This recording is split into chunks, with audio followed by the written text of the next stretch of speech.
राज्यात शिवसेनेत ठाकरेंच्या शिवसेनेत सर्वात मोठा पक्षप्रवेश.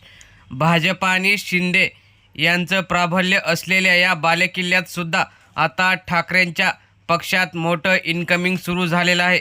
लोकसभा निवडणुकीच्या निकालानंतर विधानसभेचं चित्रसुद्धा स्पष्ट दिसत आहे आणि महाविकास आघाडीचंच सरकार पुन्हा एकदा येणार असं चित्र निर्माण झालेलं असताना आता शिंदे गट आणि भाजपामध्ये हलचल निर्माण झालेली आहे.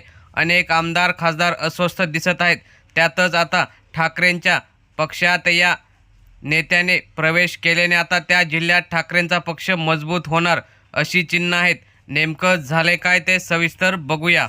मुख्यमंत्र्यांच्या लगतच्याच पालघर जिल्ह्यात ठाकरेंच्या पक्षात विश्वास फाउंडेशनचे अध्यक्ष आणि संस्थापक विश्वास वळवी यांनी आपल्या हजारो कार्यकर्त्यांसहित ठाकरेंच्या पक्षात शिवबंधन बांधून मुख्य कार्यालय शिवालय येथे पक्षप्रवेश केला.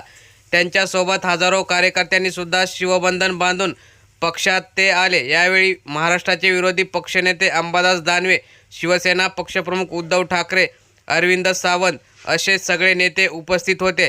या पक्षप्रवेशामुळे ठाकरेंना येणाऱ्या विधानसभा निवडणुकीत नक्कीच फायदा होईल असं दिसतं. तर मित्रांनो, तुम्हाला काय वाटतं? ठाकरेंना विधानसभेत याचा फायदा होईल का? आपल्या प्रतिक्रिया कमेंटमध्ये नक्की कळवा. धन्यवाद.